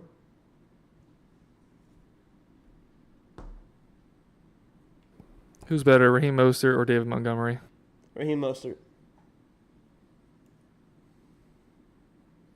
You put Raheem Mostert behind that Detroit line, I don't want to hear anything. He's out producing everybody. Raheem Mostert played behind the Niners offensive line and didn't look as good as David Montgomery. Raheem Mostert rushed for what? How many yards in the playoffs with that offensive line? His best season before the Dolphins was not even 1,000 yards. He was always hurt. That matters. That does not matter if you're talking about runner for runner. You're talking about who would I rather have on my team for 2 years? Can you just look at that camera and say that Raheem Mostert is better than Joe Mixon and David Montgomery? Raheem Mostert is better than Joe Mixon and David Montgomery. Okay, what? 139. All right, that's getting sent to the group chat later. That's fine. Again, you're just so wrong that I don't even know how to argue it. But the fact that you also think that he's better, he thinks Joe Mixon's better than Devon Achane. Like, given you think Achane's the third best running back in this team. I think he might be. I think that's right now he's better than Jalen Wright, but I think as their careers play out, I think Jalen Wright's gonna be more reliable. If they both reach, they don't have to reach their ceiling, right? But if they both progress enough to a point that they are usable, reliable options, I think Wright could be a more dependable and reliable back based off his size than Devon Achane is. I don't even know how to argue. Yeah, yes, I do think Joe Mixon's better than Devon Achane. I don't even know how to argue it, dude. It's to me because you're wrong. No, to me this is like saying that Jared Goff is better than Patrick Mahomes. No, that's so wrong. I don't even know how to argue it. That's just no. To me, it's that bad. Okay, who's better, Mike Evans or Jalen Waddle? Mike Evans. Thank you. Obviously. Thank you. That you're making my point for me. I just compared Joe Mixon to Mike Evans. Mike Evans is to Mostert what Waddle is to Mixon. How? Because Waddle and Mixon get the job done, but Mostert... Waddle gets the job done? When? Besides his rookie season. On an effective basis. What? To the level of Mike Evans? Mike Evans is the ultimate definition of getting the job done. I'd say even more so than Joe Mixon. 8 seasons of 1,000+ yards, 100 touchdowns, and some people 10 seasons. Thank you, even better. He just even on a bad team, on a Super Bowl winning roster with Baker Mayfield, who Colin Cowherd said he was on the doorstep of being a broadcaster, just consistently gets it done. I used him as an example to compare him to Joe Mixon. He is just the ultimate example of just consistently getting the job done. That is what Mike Evans is. And that's what he's made a Hall of Fame career on being that. So, let's see. 104 receptions for 1,000 yards, 75 receptions for 1,300 yards, 72 receptions for 1,000 yards. Who is that? No, Waddle's a great receiver, but I would never refer to him as a guy that just gets the job done. He's a more flashy player than Mike Evans. 68 catches for 1,000 yards, 74 catches for 1,200 yards, 96 catches for 1,300 yards, 71 catches for 1,000 yards, 86 catches for 1,500 yards. He also accused me of being a stat guy earlier. Keep that in mind. Like, you are a stat boy, so I'm trying to help you with stats. The craziest thing, I am not. I have no idea how you'd ever accuse me of that. Just because I occasionally bring up stats, I'm an eye test guy. I watch you play football, and that's where I get my opinion. Stats. I use stats to then back up that opinion. I don't understand how you can. You watch. I swear when you watch football, you ignore the offensive line, especially like you ignore DBs. You ignore the offensive line. You ignore the defense as a whole when watching these people. Like you blind them out. You always say that because it makes your opinion more validated, because that's just completely false. No, because when I watch film, like you say, like when you watch someone play, I see something completely different than you. You watch Achane run, and you see him get 2 yards, and that's it. I see Achane run, and I see no holes open. I see him find a sliver of a hole and get the 2 yards. I see him turn -2 yards into 2 yards. you see him get 2 yards. You say this past game where we saw him run the ball 3 times? I did not mention him at all this game. You've said this like 6 or 7 times. I have not said Devon Achane. I've not talked about Devon Achane in this game one time. I've never said that. This game matters, though. But that's not what you said. No, that's not what you said. That's not what you said. That's not what you said. That's not what you said. That's not what you said. That's not what you said, though. That's not what you said. You're using this game as an example for that's not what you said, though. Jalen Wright. That's not what you said, though. And you're using it as an example as to why they might be better than Achane. That's not what you said, though. Because you're saying that as a whole, well, Mostert hasn't played behind this offensive line. He played behind the line that played on Sunday.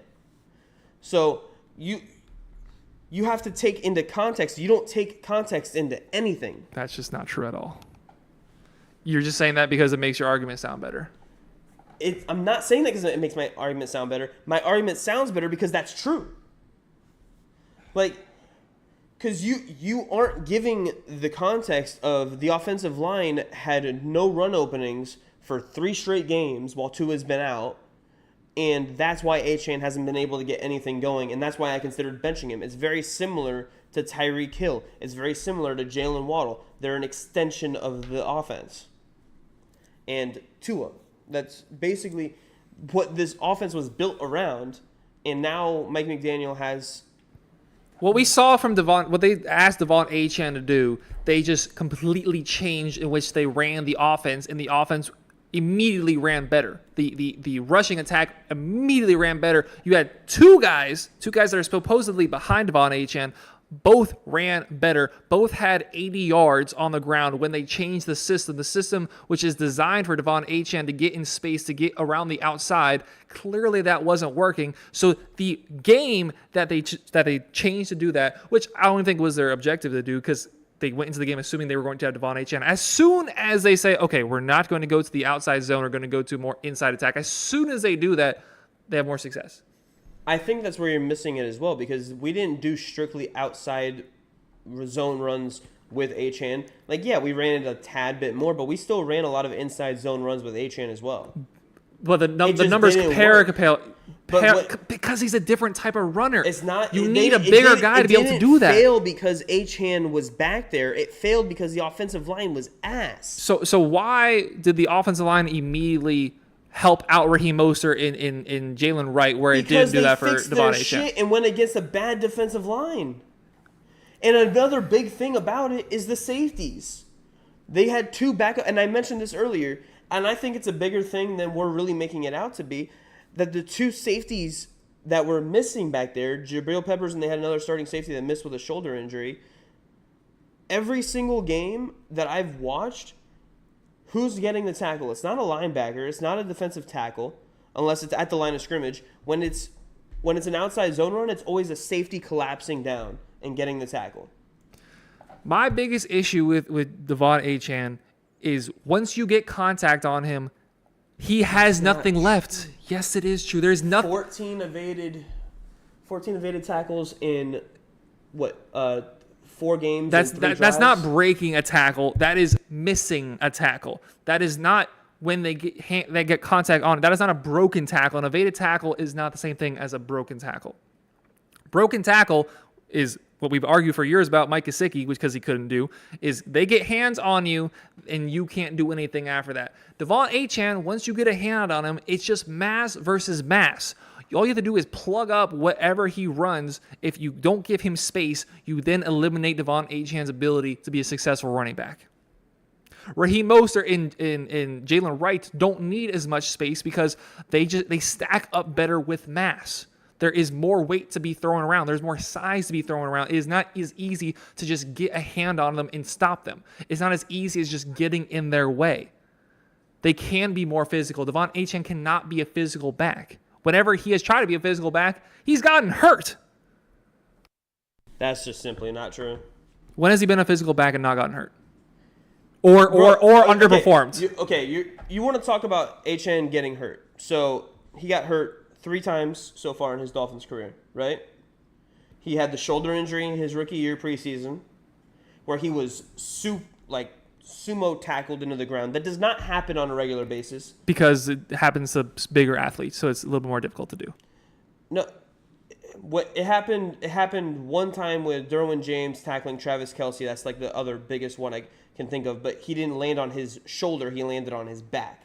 And that was still a softer tackle than what they did to Achane. And he went directly on his shoulder. Anthony Richardson had a softer hit that knocked him out for the entire season. So that's that. And then his other one took a helmet to the knee. That's not him being physical. That's just knocked Nick Chubb out for the entire season and part of this season. And then he got a helmet to the side of the head. It's a concussion. The concussion came from him hitting the ground. His head bounced off the ground. The concussion came from a helmet-to-helmet hit. That's not what it looked like to me. What it looked like to me was he hit his head on the ground. Helmet. I didn't see the helmet, but I also was watching on Bad Connection yesterday. There's nobody watching this. Let's wrap this up. I have to get food. We're going to end it there. There's nobody watching this, so I'm not even really properly outro this, and we're just yelling and screaming for a while. So maybe we'll be live next Monday. Maybe we won't. Have a great rest of your day. Peace. Took it right to the side of the head. And then he bounced his head, so it was probably